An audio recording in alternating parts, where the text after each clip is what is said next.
Hello everyone, welcome to this class.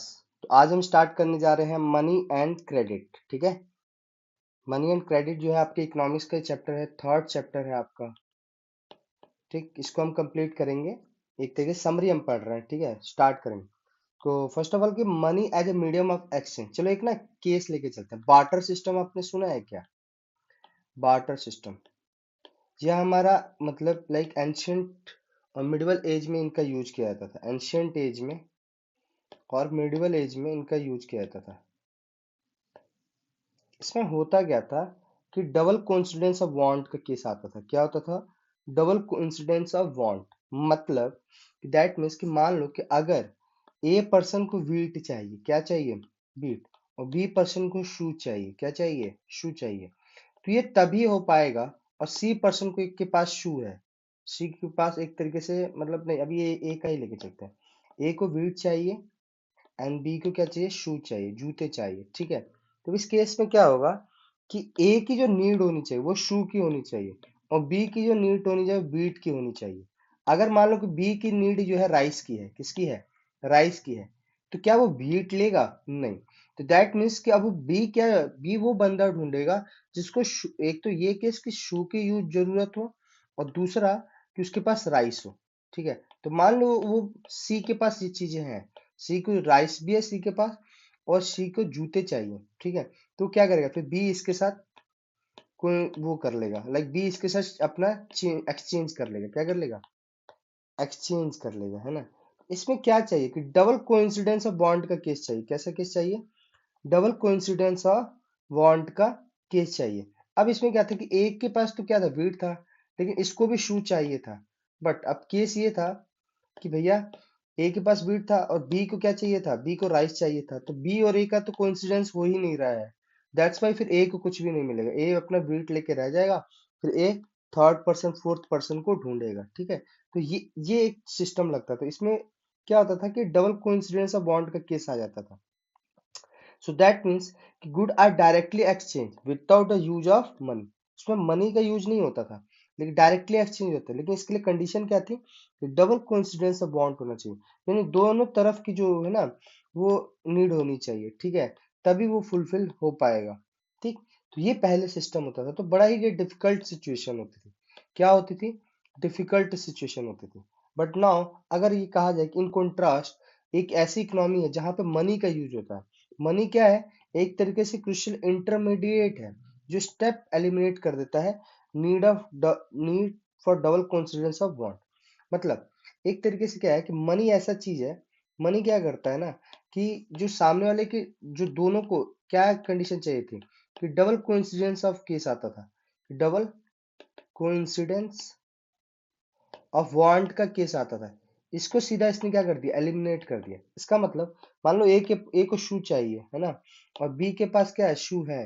तो ये क्या करेगा? ए इसको पैसे देगा, मनी देगा, और वो शू का। बी को क्या चाहिए था? राइस चाहिए था। तो बी क्या करेगा? सी से डायरेक्ट राइस ले लेगा। कैसे? मनी से। ठीक है, किससे? मनी से। तो इस तरीके से काम करने लगा। तो ठीक, तो ये क्या कर लिया? थोड़ा एक इजी स्टेप हो गया। क्या हो गया? इजी स्टेप हो गया। तो एक तरीके से कि इसका मतलब कि no longer necessary for the shoe manufacturer to look for a farmer who will buy his shoes and at the same time sell him wheat. तो यहाँ पे व्हीट का केस लिया, हम राइस का केस लेके चल रहे थे। ठीक, तो एक तरीके से क्या है कि मनी वो एक्सचेंजिंग पावर दे देता है। ठीक है, और एलिमिनेट कर देता है किसको? डबल कोइंसिडेंस ऑफ वांट को। किसको एलिमिनेट कर देता है? डबल कोइंसिडेंस ऑफ वांट को। ठीक, तो ये इसीलिए इसको मीडियम ऑफ एक्सचेंज कहा गया। मनी को क्या कहा गया? Medium of exchange. The money act as an intermediate in the exchange process. It is called as medium of exchange. तो मनी को क्या कहा गया? Medium of exchange. मनी क्या है कि एक इंटरमीडिएट की तरह काम करता है, जिसको मीडियम ऑफ एक्सचेंज कहा जाता है। ठीक है, तो person holding money can easily exchange it for any commodity और सर्विस दैट ही और शी माइट वांट। सीधी सी बात है कि एक पर्सन जिसके पास पैसा है वो इजीली एक्सचेंज कर सकता है जिसको जो सर्विस चाहिए या कमोडिटी चाहिए। ठीक है, उसके लिए मॉडर्न फॉर्म ऑफ मनी की बात करें तो पहले के टाइम पर बार्टर सिस्टम यूज होता था, और जनरली लोग क्या करते? ग्रेन्स और कैटल का भी यूज करते थे मनी के रूप में। किसके फॉर्म में? मनी के फॉर्म में। फिर धीरे धीरे मेटेलिक कॉइन्स यूज होना शुरू हुए, गोल्ड सिल्वर कॉपर कॉइन्स। ठीक है, तो ये चीजें चलती थी। जैसे आप देखो यहाँ पर, ये आपकी कॉइन्स हैं, गुप्ता कॉइन्स। आपके अर्ली पंच मार्क कॉइन्स में भी 2500 ईयर्स ओल्ड। ठीक है, 25 ईयर्स ओल्ड करेंसीज है। अब ये देखो तुगलक कॉइन है, जो गोल्ड मोहर फ्रॉम अकबर रीजन का है, ये मॉडर्न कॉइन है। ठीक है, तो करेंसी, अब यहाँ पे केस आता है करेंसी है। करेंसी क्या है?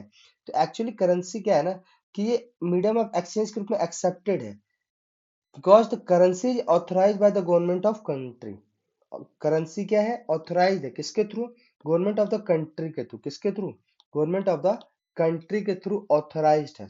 अगर ये कंट्री के थ्रू ऑथर मतलब गवर्नमेंट के थ्रू ऑथराइज्ड है, इसका मतलब गवर्नमेंट ने इसको लेजिटिमेट कर दिया है। क्या कर दिया है? लेजिटिमेट कर दिया है, यानी इसकी एक्सेप्टेंस बढ़ा दी है। क्या बढ़ा दी है? एक्सेप्टेंस। मतलब आप इंडिया में कहीं पे भी हो और अगर इंडियन करेंसी यूज करते हो, उसको सामने वाले को क्या करना पड़ेगा? एक्सेप्ट करना ही पड़ेगा, क्योंकि उसकी लेजिटिमेसी है। क्योंकि वो भी फिर वो क्या करेगा? किसी और को देकर कुछ नेक्स्ट अदर प्रोडक्ट या कमोडिटी खरीद सकता है। ठीक है, तो करेंसी क्या है? एक तरीके से ऑथराइज्ड वो होती है, एक्सचेंज, मीडियम ऑफ एक्सचेंज होती है, ऑथराइज्ड मीडियम ऑफ एक्सचेंज होती है, जिसको गवर्नमेंट ने ऑथराइज किया होता है। ठीक है, अब जैसे इंडिया की बात करें, तो reserve Bank of India issue currency note on behalf of central government. Reserve Bank of India क्या करता है? करेंसी नोट्स इशू करता है, किसके बिहाफ पे? सेंट्रल गवर्नमेंट के बिहाफ पे। तो Indian law, as per Indian law, no other individual organisation is allowed to issue currency. That means कि सीधी सी बात है कि गवर्नमेंट ही इसको इशू करा सकती है by Reserve Bank of India के थ्रू। तो कोई इंडिविजुअल या कोई ऑर्गेनाइजेशन इशू करेंसी इशू नहीं करा सकता। अगर वो ऐसा करता है तो उसको नकली कहा जाएगा, उसको फेक करेंसी कहा जाएगा। क्या कहा जाएगा? फेक करेंसी कहा जाएगा। क्या कहा जाएगा? फेक करेंसी कहा जाएगा। ठीक है, तो इसलिए इंडिया में कोई भी इंडिविजुअल लीगली नहीं है जो कि क्या है? करेंसी को एक तरीके से बना सके थी, इशू कर सके। और कोई भी individual in India can legally refuse a payment made in rupees, hence the rupees widely accepted medium of payment. कोई भी इंडिविजुअल है इंडिया में, वो लीगली रेफ्यूज नहीं कर सकता, लीगली रेफ्यूज नहीं कर सकता। ठीक है, दैट्स वाई इसको मीडियम ऑफ एक्सचेंज कहा गया है। अब बात करते हैं डिपॉजिट विद बैंक्स, थोड़ा सा इसको समझना। डिपॉजिट विद बैंक्स का मतलब क्या है? देखो जनरली ना, बैंक जब आपके पास एक्स्ट्रा कैश हो, क्या हो? एक्स्ट्रा कैश हो, तो उसको आप घर पे रखोगे। अगर आप उसको घर पर रखोगे, तो यार एक चीज तो सबसे बड़ी कि एक तो सेफ्टी का इशू आ जाता है। किसका? सेफ्टी का इशू आ जाता है। दूसरा केस ये आता है कि वो कैश पड़ा ही रहेगा, उस पर कोई इंटरेस्ट इंटरेस्ट नहीं बन रहा है ना। बट वही जब एक्स्ट्रा कैश आप बैंक के पास जमा कर देते हो, तो बैंक उस पर क्या देता है? इंटरेस्ट देता है। क्या देता है? इंटरेस्ट देता है। ठीक है, और जब वो इंटरेस्ट देता है तो आपको कुछ फायदा होता ही है। जैसे मान लो आपने 10,000 जमा किया, अगर 1% इंटरेस्ट भी दे रहा है, तो आप देख रहे हो क्या कर रहा है? 10,000 का क्या? 1%। 1% में 10 रुपए है ना। और अगर ये एक महीने का 1% इंटरेस्ट है, मैं एक एग्जाम्पल लेके कह रहा हूँ, तो 12 महीने का कितना होगा? 12 है ना। तो 10 यानी 120 रुपये बढ़ जाएंगे। 1,000 में कितने रुपए बढ़ेंगे? 120 रुपये बढ़ जाएंगे इंटरेस्ट के साथ। तो ये भी केस आता है। ठीक, तो अब यही बात आती है कि अगर जो डिपॉजिट बैंक अकाउंट में आप ने मान लो कि जमा किया हुआ है, और आप उसको क्या करना चाहते हो? उस पर इंटरेस्ट आपको मिल रहा है, लेकिन अब डिपॉजिट है ना जो बैंक अकाउंट में, उसको आप विड्रॉ करना चाहते हो ऑन डिमांड। ठीक है, ऑन डिमांड पर आप, जैसे मतलब आपकी डिमांड है, आपने निकालना है, चलो भाई आपको कैश की जरूरत पड़ी, आपने यूज कर लिया, तो उसको, जो इस तरह के डिपॉजिट होते हैं ना, उसको डिमांड डिपॉजिट कहा जाता है। क्या कहा जाता है? डिमांड डिपॉजिट की। दैट मीन्स कि आपने वो पैसे जमा किए और बैंक पे, जब आपको जरूरत है आपने जाके निकाल लिया, तो वो जो डिपॉजिट है ना, उसको डिमांड डिपॉजिट कहा जाता है। कभी कभी क्या होता है कि उसको या तो कैश के रूप में भी निकाल सकते हो, कभी चेक के फॉर्म में भी निकालते हो। किसके फॉर्म में? चेक के फॉर्म में, है ना। तो जो payment made by cheque instead of cash, ठीक है, इस तरह की जो the payments are made by cheque instead of cash, तो इस तरह की चीजें भी क्या होती है, मतलब कैश के रूप में भी आप यूज कर सकते हो, बट आप चेक के फॉर्म में निकाल सकते हो। तो एक चेक क्या होता है? एक चेक पेपर इंस्ट्रक्टिंग होता है the bank to pay a specific amount from the person account to the person in whose name the cheque has been issued. सीधी सी बात है। तो मान लो कि मुझे ना मेरे जैसे क्या कह रहा है कि चेक होता है, चेक है ना आपका, उसमें क्या हुआ, एक पेपर इंस्ट्रक्टिंग होता है। क्या होता है? ये पेपर इंस्ट्रक्टिंग होता है, पेपर इंस्ट्रक्टिंग। ठीक, इसमें क्या होता है कि bank to pay specific amount, bank को पे करना होता है specific amount from the person account, जो एक पर्सन है उसके अकाउंट से, to the person in whose name the cheque has been issued, जिसके नाम पे वो चेक इशू हुआ है। जैसे मान लो कि मैं मेरा है, मेरे पास एक चेक है ना, जैसे ये देखो जनरली ये चेक है आपका, ठीक है, तो इसमें पे करना है किसको, प्रेम कुमार को पे करना है, ठीक है। अमाउंट कितना है, 57,000 ओनली। भारतीय स्टेट ऑफ बैंक, ये अकाउंट नंबर है, ठीक, इस अकाउंट नंबर पे पे करना है, और ब्रांच कोड ये है, चेक नंबर ये है, ठीक है, और ये चेक किसके नाम पर, मेरे नाम पर चेक है, ठीक है, ठीक।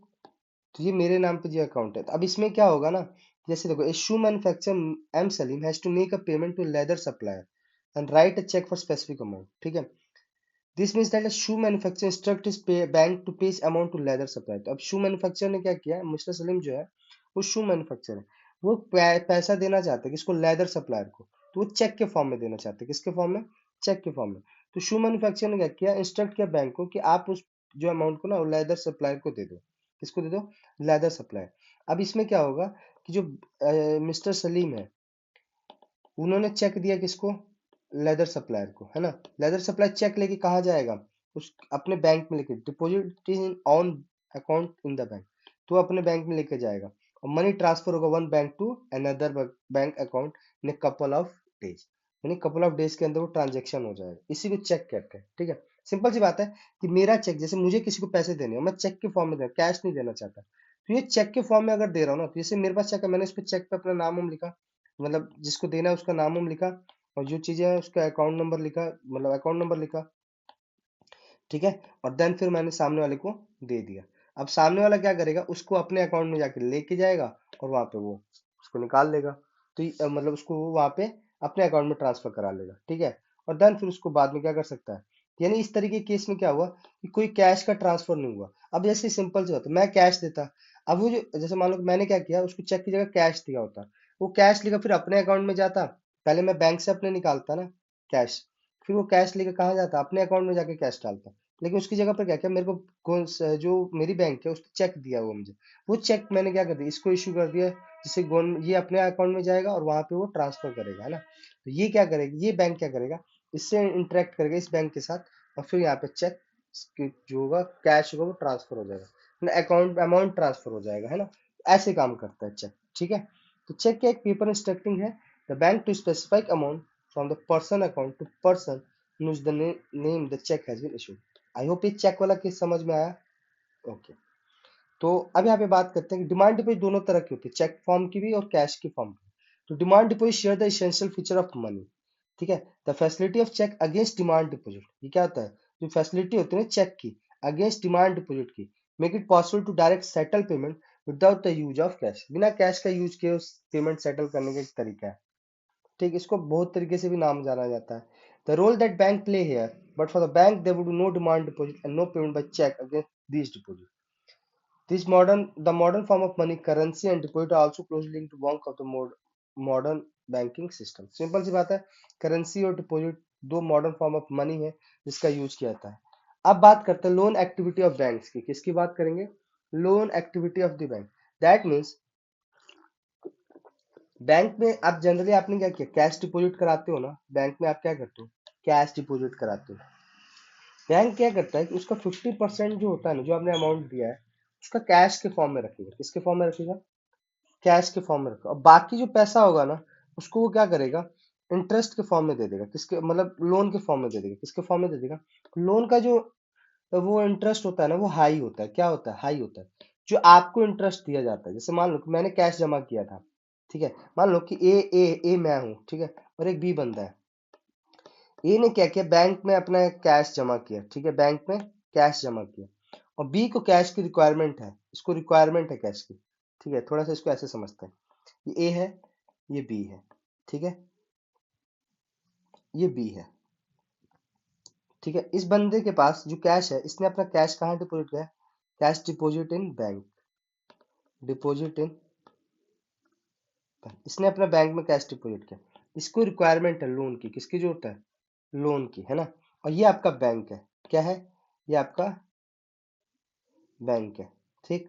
अब बैंक क्या करेगा, इससे पैसे लेगा, किससे, ए से पैसे, इस ए ने क्या किया, बैंक में जमा किए पैसे, बैंक क्या करेगा, इसका 15% जो भी कैश है उसको, उसका 15% कैश के फॉर्म में रखेगा, क्योंकि कभी भी आके ये अपने पैसे निकाल सकते हो, तो वो 15% मतलब वो रखता है, ठीक है। बाकी पैसे क्या करेगा, वो लोन के फॉर्म में बी को दे देगा, किसको दे देगा, बी को दे देगा, ठीक है। बी को जो लोन देगा ना, वो इंटरेस्ट, जैसे मान लो कि इसका जो इंटरेस्ट होगा 8% का इंटरेस्ट, मतलब बी को 8% का इंटरेस्ट देना पड़ेगा। और मान लो ए ने जो पैसे जमा किए हैं, तो ए को जो 6% का इंटरेस्ट मिल रहा है, कितना परसेंट का मिल रहा है? 6% का इंटरेस्ट मिल रहा है। यानी बैंक है वो ए को 6% का इंटरेस्ट दे रहा है ना, जो भी उसने जमा किया हुआ है। और बी जो है, बी को ये 8%, बी को 8% देना पड़ेगा। मतलब एक तरीके से ए, जो बैंक है ना, बैंक वो ए को 6% का इंटरेस्ट दे रहा है, ठीक है। और जो बैंक है वो बी से 8% का इंटरेस्ट ले रहा है, ठीक है। तो मान लो कि 8% का इंटरेस्ट ले रहा है और 6% का इंटरेस्ट दे रहा है, तो बैंक के पास कितना बच रहा है? 2% का इंटरेस्ट। यही आपकी इनकी क्या होती है? इनकम होती है। क्या होती है? इनकम होती है। यही 2% क्या होती है? इनकम होती है। समझ में आई बात? तो इस तरीके से बैंक रन होते हैं, इसी तरीके से बैंक रन होते हैं और बैंक अपना काम करते हैं।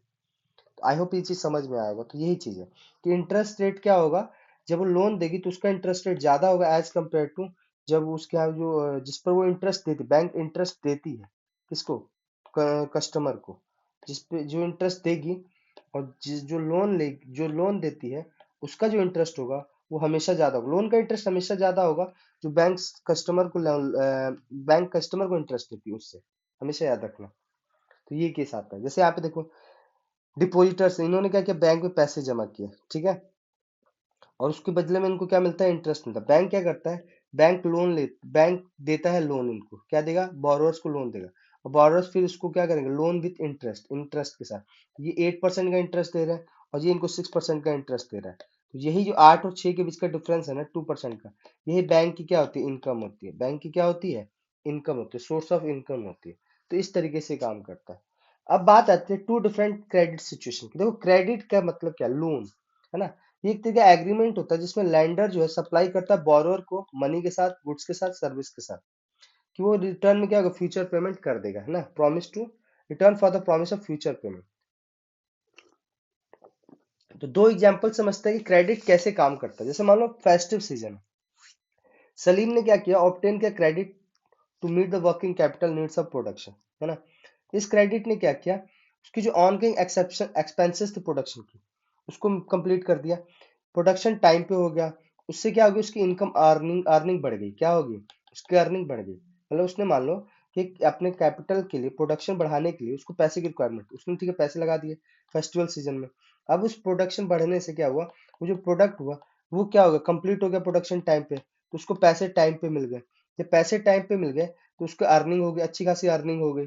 और जब ये अच्छी खासी अर्निंग हुई तो इसने क्या किया? एक तरीके की सिचुएशन बना दी कि क्रेडिट जो है यानी लोन जो है हेल्प कर रहा है अर्निंग को बढ़ाने में, और पर्सन क्या हो रहा है? बेटर हो रहा है पहले से। एक केस यही कहते हैं, स्वप्ना प्रॉब्लम की केस लेके चलते हैं कि मान लो कि इसका क्रॉप फेल हो गया, है ना, बट लोन इम्पॉसिबल। तो मान लो उसका क्रॉप जो फेल हो गया तो लोन रिपेमेंट इम्पॉसिबल हो जाएगा। तो ये क्या करेगी? उस लोन को पे करने के लिए कुछ पार्ट ऑफ लैंड सेल कर देगी। क्या कर देगी? सेल कर देगी। तो क्रेडिट जो है, यहाँ पे जो सपना का जो क्रेडिट जो है इंप्रूव करने के बजाय उसको क्या वर्स ऑफ कर दिया, मतलब उसको और सिचुएशन खराब कर दी। तो एक तरीके कैसी कंडीशन आ गई? डेब्ट ट्रैप का केस आ गया। कैसा केस आ गया? डेब्ट ट्रैप का केस आ गया। इस केस में आप देख रहे हो क्रेडिट ने क्या कर दिया? एक तरह से बोरोअर की जो लाइफ है वो एक तरह से पेनफुल बना दी। क्या कर दी? पेनफुल कर दी, है ना, डिफिकल्ट कर दिया। तो क्रेडिट वुड बी यूजफुल और not depend on the risk in the situation when there is some support in case of loss. तो क्रेडिट के दोनों तरीके के प्रॉफिट भी हैं, मतलब एक तरह से बेनिफिट्स भी हैं, और लिमिटेशंस भी हैं। ठीक है। लिमिटेशंस ये है कि अगर मान लो जिस काम के लिए लिया उससे अगर कोई बेनिफिट नहीं हुआ तो वो फिर आपके लिए क्या होगा? डेब्ट ट्रैप का ही काम करेगा। किसका काम करेगा? डेब्ट ट्रैप का ही काम करेगा। और अगर मान लो सलीम की तरह केस हुआ तो फिर वहां पे आपको क्या होगा? सिचुएशन अच्छी ही होती चली जाएगी, है ना। तो एक सिचुएशन हमने देखा कि अर्निंग इंक्रीज करेगी, एक सिचुएशन में देख रहे हैं कि सिचुएशन क्या हो रही है? मतलब बेकार हो जा रही है ना। तो टर्म्स ऑफ क्रेडिट, तो ये दो सिचुएशन पे काम करता है। अब टर्म्स ऑफ क्रेडिट मतलब every loan agreement specify interest rate. हर क्रेडिट पे क्या होगा? एक लोन एग्रीमेंट में इंटरेस्ट रेट होता है, क्योंकि बोरोवर को मस्ट पे करना होता है लेंडर को, along with the repayment of the principal. जो प्रिंसिपल अमाउंट होता है उसके बावजूद भी वो इंटरेस्ट अलग से पे करना पड़ता है। तो इसको क्या करता है कि अब मान लो इसको पे करना है, तो इसमें क्या होगा कि लैंडर्स ना डिमांड करता है कोलेट्रल अगेंस्ट लोन्स। मतलब मान लो कि मुझे 10 लाख रुपए चाहिए, किससे? 10 लाख रुपए चाहिए। तो मेरे पास कुछ होना चाहिए जिसकी बेसिस पर मैं 10 लाख लूँ। मान लो ये कोई सामान है, ठीक है, जिसकी जो वैल्यू है वो 10 लाख है, 8 लाख है, वट एवर जो भी, मतलब एक अच्छी खासी अमाउंट होनी चाहिए, है ना। तो अब मान लो कि कल को इस बी है, ये बी, ये बंदा है, ठीक है, ये क्या करेगा, ये कोलेट्रल के फॉर्म में दे देगा। किसके फॉर्म में दे देगा? कोलेट्रल के फॉर्म में बैंक के पास जमा करा देगा। कि कल को मान लो ये रीपेमेंट नहीं कर पाया, तो ये क्या करे, इसका नीलामी करा के वो पैसे अपने रिटर्न कर सकता है ना। तो कोलेट्रल जो होता है वो अगेंस्ट लोन की डिमांड करता है लेंडर्स, ठीक है।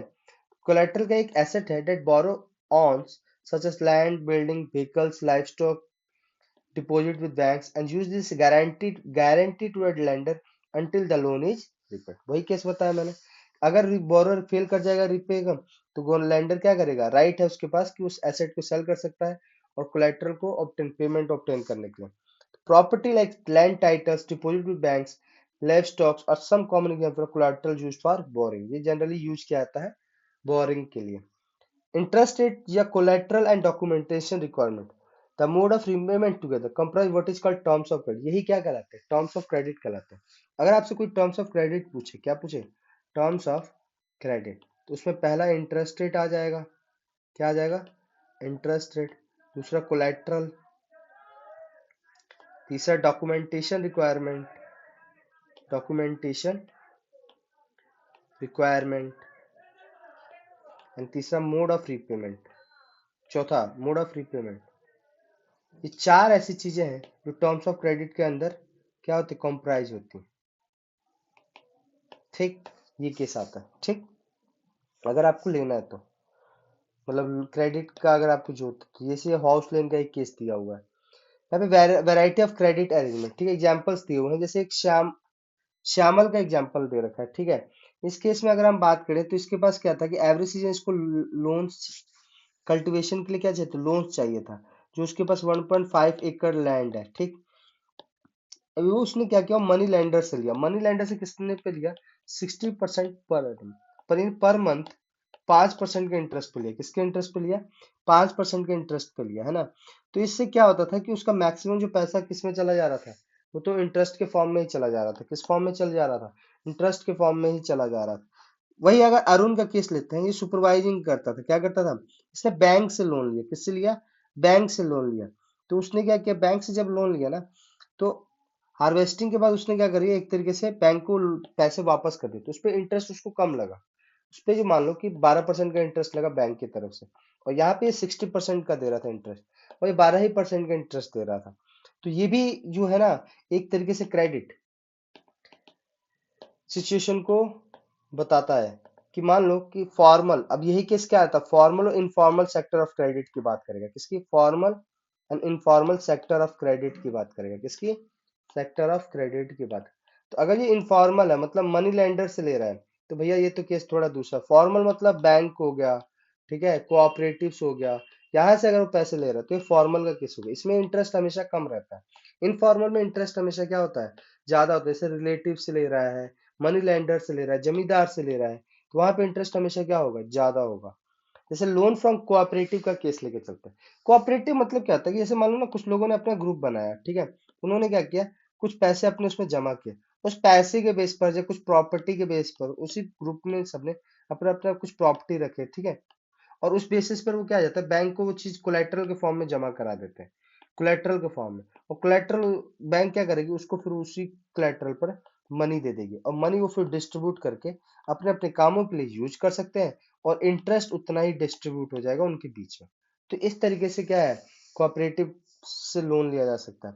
तो कृषक कोऑपरेटिव प्रोवाइड्स करता है loan for the purchase of agriculture implements, loan for cultivation agriculture trade, fishery loans के लिए, loans for construction of house के लिए, वैरायटी ऑफ अदर एक्सपेंसेस के लिए यूज किया जाता है। तो यही एक केस लेके चल रहे हैं। कृषि कोऑपरेटिव क्या है, एक विलेज है जो सोनपुर के पास है। 2300 फार्मर्स मेंबर्स हैं इनके, है ना। और डिपॉजिट जो accept deposit with this deposit as collateral के यूज यूज किया जाता है। कोऑपरेटिव क्या करेगा, बड़े बैंक के पास जाएगा, बड़ा लार्ज अमाउंट लेगा, और फिर वो लोन सबके बीच में डिस्ट्रीब्यूट कर देगा। तो इस तरीके से काम होता है। तो अभी हमने बात की फॉर्मल सेक्टर ऑफ क्रेडिट की। तो इंडिया में जो फॉर्मल सेक्टर होता है ना, उसमें बैंक आ गया, ठीक है, कोऑपरेटिव बैंक्स आ गए, ठीक। तो ये तरीके आ जाते हैं। तो फॉर्मल सेक्टर लोन्स का मतलब होता है These are the loans from banks and cooperative. The Reserve Bank of India supervise the functioning of formal source of loan. Bank have to submit information to RBI on how much they are lending, to whom, what interest rate, etc. ये simple सा case आता है कि जो formal sector होता है cheap and affordable credit provide कराता है। ठीक है, तो ये फॉर्मल सेक्टर का केस हो गया। जैसे अभी आप देखो source of credit in rural India, other informal agency इतना है, कमर्शियल बैंक से 51%, कोऑपरेटिव बैंक से 10%, 2019 का केस है। फॉर्मल एजेंसी से 5%, लैंडलॉर्ड से अब 1%, मनी लेंडर से अभी भी 23% लोग ले रहे हैं, relative and 7%, relative and friend से 7%। ये केस अभी भी है। रिजर्व बैंक क्या करता है, फॉर्मल सेक्टर के लोन्स के लिए सुपरवाइज करता है। ठीक है, बैंक हमेशा मेंटेन करता है मिनिमम कैश बैलेंस, जो भी उसके पास डिपोजिट होता है 15% के फॉर्म में कैश के रूप में रखेगा। ठीक है, तो ये काम करता है, क्योंकि बैंक जो है ना, RBI monitor the bank in actually maintaining cash balance. क्यों, बट व्हाई? क्योंकि RBI see that the bank give loans not just to profit making business and trader but also to small cultivators. RBI के काम क्या है, जैसे profit making business को ही loan नहीं देगा वो या ट्रेडर्स को, उसको स्मॉल कल्टिवेटर्स को भी देना पड़ेगा, स्मॉल स्केल इंडस्ट्री के लिए भी देना पड़ेगा लोन, स्मॉल बोरोवर्स को भी देना पड़ेगा periodically। बैंक क्या है, सबमिट करता है इन्फॉर्मेशन आरबीआई को, उसने कितना, किसे और कैसे इंटरेस्ट दिया, कितने इंटरेस्ट पे दिया। ठीक है, तो उसको देना। इनफॉर्मल सेक्टर जो होता है वो होता है money lenders, trader, employer, relative and friends. कोई इनका ऑर्गेनाइजेशन नहीं होता कि कुछ सुपरवाइज कर पाए क्रेडिट एक्टिविटी को। दैट्स वाई ये क्या है, unfair means of interest use करते हैं। ठीक है, इंटरेस्ट जो है मैक्सिमम यूज कर लेते हैं, कोई भी सुपरवाइज तो करता नहीं है। तो compare to the formal lenders, most of the informal lenders charge much higher interest on loan. तो देखो, इनफॉर्मल में क्या होता है, हायर इंटरेस्ट दिया जाता है ना, हायर इंटरेस्ट लगाते हैं इनफॉर्मल लैंडर्स जो होते हैं, और लोगों को देना पड़ता है जो भी इनफॉर्मल लैंडर से बोरो करते हैं। ठीक है, अब जब मान लो कि यहाँ पे क्या केस होगा कि जो इनफॉर्मल का केस में क्या होता है, सिंपल से समझो। इनफॉर्मल का केस में कि मान लो ना कि इनफॉर्मल से आपने वो बोरो करा, ठीक है, 1 लाख रुपए। ठीक है, अब इसमें क्या होगा कि इंटरेस्ट ही 60% का इंटरेस्ट हो जा रहा है साल भर का, मतलब 1 लाख का अगर 60% का इंटरेस्ट है, मतलब 1,60,000 रुपये आपको देना पड़ जाएगा। तो दैट मीन्स कि मान लो अगर अपने आपको फायदा हुआ 2 लाख का, कितने का, 2 लाख का अपना बिजनेस किया, 1,60,000 तो आप इन्हीं को दे दोगे, तो आपको बचा कितना, 40,000 रुपये बचे, है कि नहीं। तो हाइयर कॉस्ट ऑफ बोरिंग का मीन्स होता है कि larger part of the earning जो होता है ना बोरोअर, वो किसके फॉर्म में पे कर देता है, रीपे द लोन, लोन को ही रीपे करने में दे देता है। तो उसके पास कितनी बचती है, इनकम ही लेफ्ट बनने, मैंने बताया ना 40 के ही बचेगी, है ना, 40,000। तो ये जो केसेस होते हैं ना, higher interest rate for borrowing can mean that amount repaid is greater than the income of the borrower. कभी कभी क्या होता है कि ये जो अमाउंट रिपे किया जाता है ना, ये इनकम ऑफ द बोरोअर से भी ज्यादा हो जाता है। जैसे 60,000 रुपये, आप इमेजिन करो ना, 60,000 रुपये तो उसको इंटरेस्ट के फॉर्म में देना है, उसके बाद बच कितना रहा है, 40,000 रुपये, मतलब 40,000 से ज्यादा तो आपका इंटरेस्ट ही देना पड़ जा रहा है, यानी इनकम से ज्यादा तो इंटरेस्ट ही देना पड़ जा रहा है। ये केस होता है ना। तो इस तरीके से क्या होता है कि डेब्ट ट्रैप में फंस जाते हैं, किसमें फंस जाते हैं, डेब्ट ट्रैप में, और देन फिर आपको पता ही क्या सिचुएशन आती है। तो फॉर दिस, इस वजह से क्या है कि बैंक को, कोऑपरेटिव को क्या चाहिए, वो ज्यादा से ज्यादा लैंडिंग करे, क्या करे, ज्यादा से ज्यादा लैंडिंग करे, जिससे कि क्या हो, इनफॉर्मल सेक्टर्स कम होते जाए, फॉर्मल सेक्टर से लोगों को लोन देना कम हो जाए, क्योंकि ये इजिली जब एसेसिबल होंगे, जब फॉर्मल सेक्टर इजिली एसेसिबल होंगे, तो फिर लोग क्यों इनफॉर्मल सेक्टर के पास जाएंगे, है ना। तो ये चीजें होती हैं।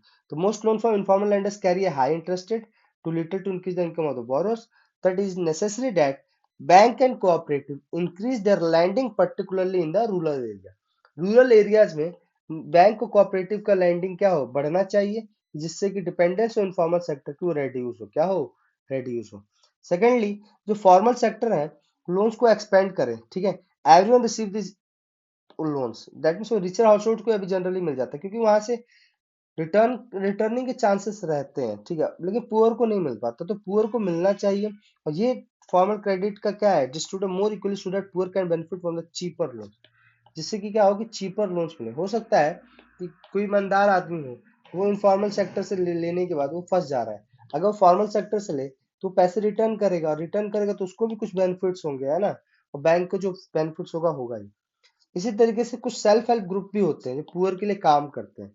ठीक है, क्योंकि अभी भी ये है ना कि स्टिल डिपेंडेंट है इनफॉर्मल सोर्स ऑफ क्रेडिट पर। तो उसके बहुत सारे रीजन, पहला कि बैंक जो है ना हर जगह रूरल एरिया में अवेलेबल नहीं है, अगर बैंक प्रेजेंट है तो लोन पाना वहां पे बहुत ही मुश्किल है, प्रॉपर डॉक्यूमेंटेशन कोलेटरल का केस आ जाता है। तो इससे पाने के लिए जो है, इस ओवरकम करने के लिए पीपल सेल्फ हेल्प ग्रुप बनाते हैं।